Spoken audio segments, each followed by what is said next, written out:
नमस्कार दोस्तों। अभी हमारे देश में 16 फरवरी से 20 फरवरी के मध्य इंडिया एआई इम्पैक्ट समिट का आयोजन हुआ था, जो आर्टिफिशियल इंटेलिजेंस के वैश्विक प्रभाव पर केंद्रित एक बड़ा अंतर्राष्ट्रीय कार्यक्रम था। इसमें दुनिया भर से नीति निर्माता और तकनीकी कंपनियां और शोधकर्ता शामिल हुए थे। लेकिन दूसरी तरफ एक ऐसा पक्ष भी था जो लगातार इस समिट की आलोचना करने में लगा हुआ था, जैसे कांग्रेस पार्टी और उनके समर्थित यूट्यूबर। और इसमें हद तो तब हो गई जब कांग्रेस के यूथ कार्यकर्ता नग्न अवस्था में समिट को बिगाड़ने के लिए प्रदर्शन करते हुए पाए गए। यह नग्न प्रदर्शन कोई आंदोलन नहीं था, बल्कि देश की छवि को वैश्विक स्तर पर खराब करने का एक सूक्ष्म प्रयास था। इसके अलावा आप लोग ने देखा होगा कि समिट में एक गलगोटिया यूनिवर्सिटी का मुद्दा बढ़ चढ़कर सामने आया, जिसको विपक्षी पार्टियों और उनके समर्थित यूट्यूबरों ने बहुत बड़ा मुद्दा बनाकर ऐसे प्रदर्शित किया कि देश की छवि धूमिल हो गई है, जबकि ऐसा कुछ भी नहीं था। यह एक सामान्य गलती थी जो हर कार्यक्रम में घटित हो जाती है। तो सबसे पहले जान लीजिए कि यह समिट कोई बीजेपी का समिट नहीं था, बल्कि यह हमारे देश का समिट था, जिसको हमारे देश के नागरिक जो विपक्षी पार्टी भी हैं और उनके समर्थित यूट्यूबर भी हैं, उन्होंने मुद्दा बनाकर देश को ही बदनाम करने का प्रयास किया।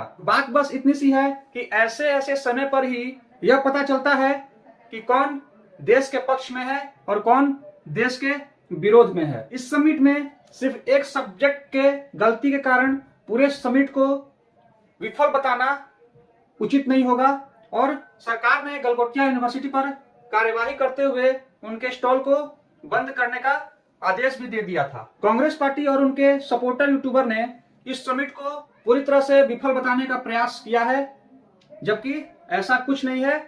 आइए हम जानते हैं कि इस समिट में क्या क्या उपलब्धियां रही है जो प्रदर्शन में इस समिट में प्रदर्शित की गई हैं। इस समिट में कुल 644 एआई तकनीकों का प्रदर्शन किया गया है। यह संख्या यह दर्शाती है कि भारत आर्टिफिशियल इंटेलिजेंस में कितनी तेजी से आगे बढ़ रहा है। इस कार्यक्रम में दुनिया की बड़ी टेक कंपनियों के कुल 41 सीईओ शामिल हुए थे, और सबसे दिलचस्प बात यह रही कि इस समिट में लगभग 2.5 लाख से अधिक लोगों ने भाग लिया था।